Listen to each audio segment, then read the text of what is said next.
Hi there, I'm Lisa Wilson with the Raw Food Institute. I'm so happy to be here with you today talking about raw foods. Listen, I've been doing nutritional counseling for many years, and when I really started bringing in the raw foods, it just took people's health to another level.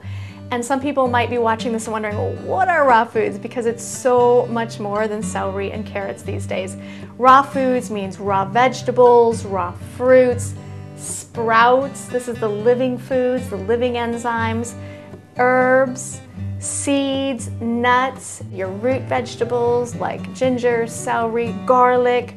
All of these foods put together in a myriad of ways in combination can just take your health to the next level, including the cultured vegetables. So we've got the sauerkraut back here. I've got some beet kvass. I do want to, however, talk about the pillars of healing. So when I'm working with somebody in a healing crisis, or if you want to prevent a healing period, there are some pillars of healing, and one of those would be green juice therapy.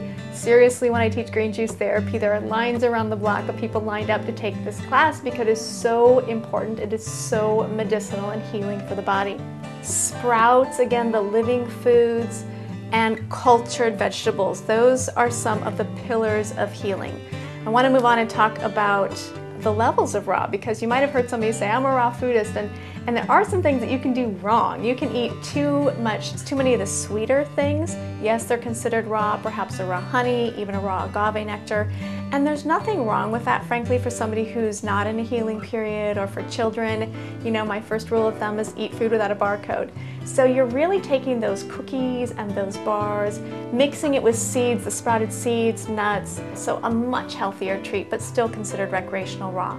Next up, we have sensible raw. Now, it's still going to be healthy foods, but our stomach only has the ability to break down foods like vegetables or fruits independently.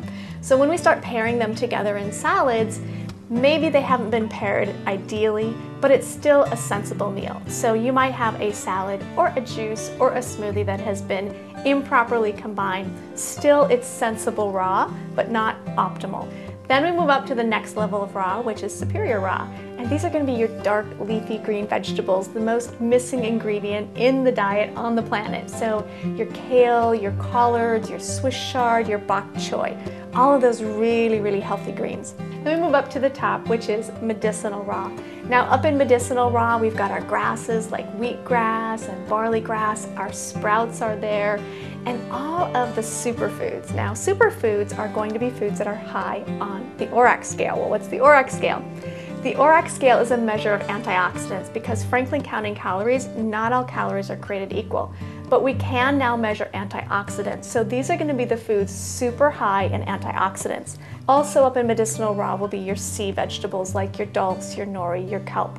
All of those wonderful thyroid protecting, rich in mineral vegetables. That's a little taste of what is raw food. I hope that you've enjoyed this. We'll see you again.